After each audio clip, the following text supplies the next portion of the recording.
नमस्कार, स्वागत है आपका। मैं हूं आपके साथ लोकेंद्र त्यागी। एक तरफ दतिया में जो है मतगणना शुरू हुई। आज दतिया को उसका नया विधायक मिल जाएगा।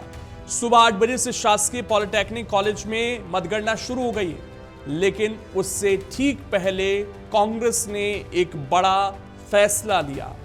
अब आखिरकार क्या कांग्रेस के अंदर एक बड़ा घमासान था चुनाव के दौरान, वो चीज जो है अब यहां पर खुलकर सामने आ रही है। आखिरकार एक तरफ मतगणना चल रही है और उससे पहले क्या राजनीतिक घटनाक्रम चल रहा है, पूरी खबर बताऊंगा विस्तार से, इसलिए वीडियो को आखिर तक जरूर देखना।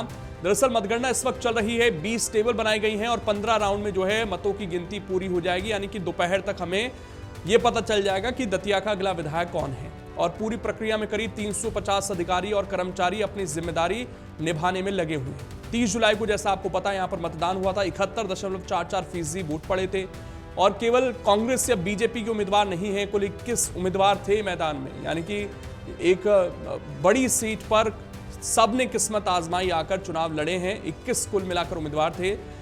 लेकिन अगर इस सीट को देखें तो ये सिर्फ एक सीट का चुनाव नहीं है, बल्कि भाजपा और कांग्रेस दोनों के लिए राजनीतिक प्रतिष्ठा की परीक्षा माना जा रहा है। इस जनादेश से न केवल दोनों दलों की चुनावी रणनीति की कसौटी होगी, बल्कि पूर्व गृह मंत्री डॉक्टर नरोत्तम मिश्रा की राजनीतिक साख और संगठन में उनकी पकड़ को लेकर भी बड़ा संदेश है। अब यहां दो तरह के सवाल हैं।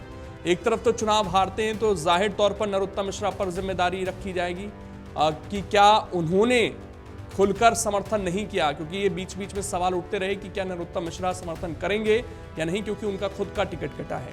जब वो पिछली बार हारे थे तब भी ये कहा गया था कि कहीं ना कहीं भीतरघात हुआ बीजेपी के अंदर और इस वजह से जो है चुनाव हारे, और यही सवाल कांग्रेस के अंदर भी उठ रहे हैं। बहरहाल भाजपा ने इस बार लंबे समय तक दतिया का प्रतिनिधित्व करने वाले डॉक्टर नरोत्तम मिश्रा की जगह आशुतोष तिवारी को उम्मीदवार बना दिया। टिकट बदलने के बाद कार्यकर्ताओं की नाराजगी और भीतरघात की चर्चाएं पूरे चुनाव प्रचार के दौरान सुर्खियों में रही। हालांकि इन अटकलों को खत्म करने के लिए पार्टी ने पूरी ताकत झोंक दी। मुख्यमंत्री डॉक्टर मोहन यादव, 1 दर्जन से अधिक मंत्री, सांसद और विधायक लगातार क्षेत्र में सक्रिय रहे। भाजपा ने चुनाव में जातीय समीकरण साधने पर भी विशेष जोर दिया। दतिया विधानसभा को अगर हम समझें तो यहाँ पर ब्राह्मण मतदाता करीब 14.8% हैं। इसी से जो है खुद नरोत्तम मिश्रा भी आते हैं। अहिरवार जाटव 14.7% हैं, कुशवाहा 12.2% हैं, यादव 7.4% हैं और लोधी 6.9% बताए जाते हैं। इन प्रमुख वर्गों तक पहुंच बनाने के लिए पार्टी ने अलग अलग नेताओं को जिम्मेदारी सौंपी। बसई सहित उन इलाकों पर भी विशेष फोकस किया जहां ब्राह्मण, लोधी और अन्य ओबीसी मतदाताओं की संख्या अधिक है। दूसरी ओर कांग्रेस ने पूर्व विधायक घनश्याम सिंह पर दाव लगाया। उनकी पहचान सरल और साफ सुथरी छवि वाले नेता के रूप में रही है। राज परिवार से जुड़े होने के कारण क्षेत्र में उनकी अच्छी पकड़ मानी जाती है। ग्रामीण इलाकों में भी उनका प्रभाव रहा है। हालांकि मतदान के बाद कांग्रेस में अंदरूनी मतभेद खुलकर सामने आए। घनश्याम सिंह ने पूर्व विधायक राजेंद्र भारती पर पार्टी के खिलाफ काम करने का आरोप लगाया और जिसका नतीजा यह हुआ कि मतगणना से ठीक पहले कांग्रेस को एक्शन लेना पड़ा और पूर्व विधायक राजेंद्र भारती को सस्पेंड पार्टी ने कर दिया है।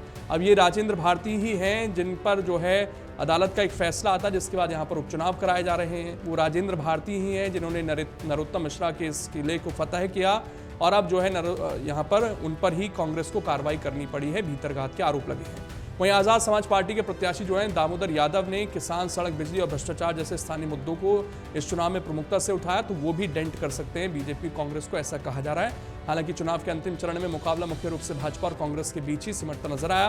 राजनीतिक विश्लेषकों का मानना है कि अपेक्षाकृत कम मतदान, महिलाओं की घटती भागीदारी और भाजपा में भीतरघात की चर्चाओं ने मुकाबले को बेहद रोचक बना दिया है। दतिया लंबे समय तक नरोत्तम मिश्रा का मजबूत राजनीतिक गढ़ रहा है। टिकट कटने के बावजूद उन्होंने भाजपा प्रत्याशी के समर्थन में लगातार प्रचार किया। ऐसे में आज का जो परिणाम है वो केवल जीत हार तय नहीं करेगा, बल्कि ये भी संकेत देगा कि दतिया की जनता ने भाजपा की नई रणनीति पर भरोसा जताया है या नहीं। अगर आप ये वीडियो YouTube पर देख रहे हैं तो हमारे चैनल को सब्सक्राइब कर बेल आइकन दबाएं और Facebook पर देख रहे हैं तो हमारे पेज को लाइक करें।